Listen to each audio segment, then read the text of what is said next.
Lot more to tell you about. That we do. Paul and Maureen are here now with much more local news. Jamie and Brigida, angry drivers have a plan to help everyone save money on gas, but the question is, will it work? And that's just one of the stories all new tonight.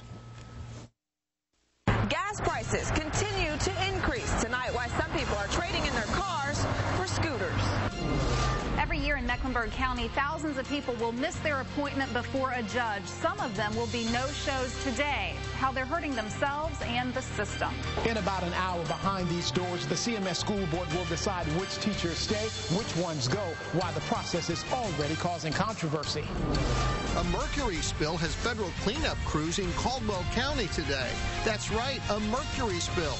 And there's more of that stuff around than maybe you think.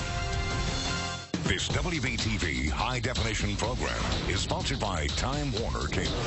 WBTV News at 5 starts right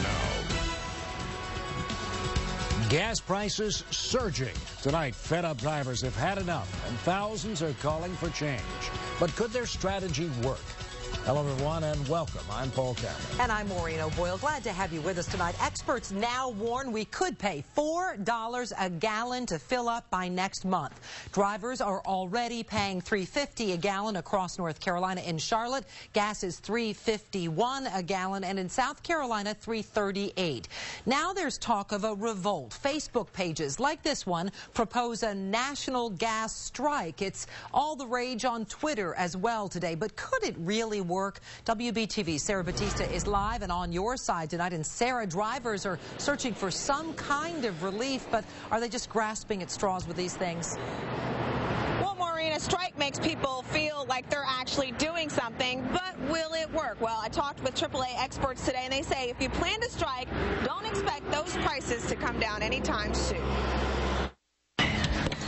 Watching the numbers tick at the pump can be pretty painful, and most of us feel, well, a little helpless. It's like you're filling up your car every 3 days, every 2 to 3 days now. Gas is expensive, so naturally walking is cheaper. Some people are already adjusting their routines, walking, taking the bus, buying scooters, but others are turning to Facebook, hoping a gas strike this Thursday will catch someone's attention, someone who has the power to change prices.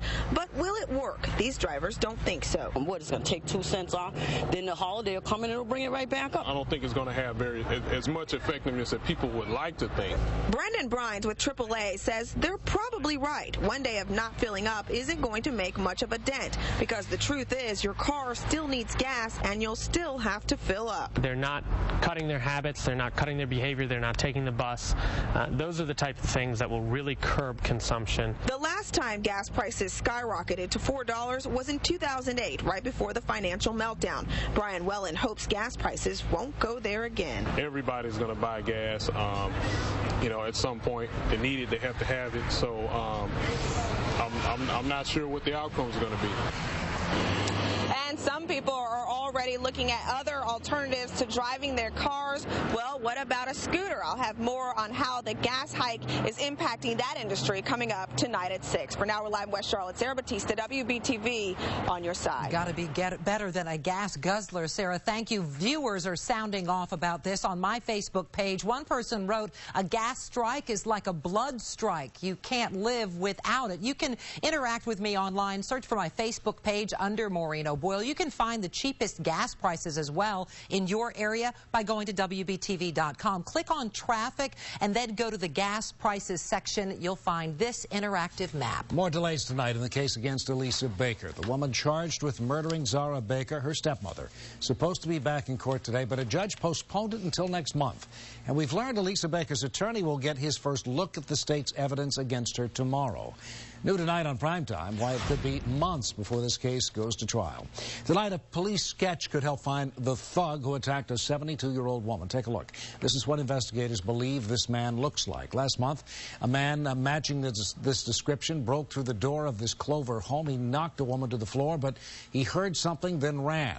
If you think you know who he is, call the York County Sheriff's Department. Crews in hazmat gear swarming this home in Caldwell County. 5 pounds of mercury spilled inside here. Tonight, investigators want to know why it was there in the first place. Steve Onesorge with the latest tonight from the Gamewell community.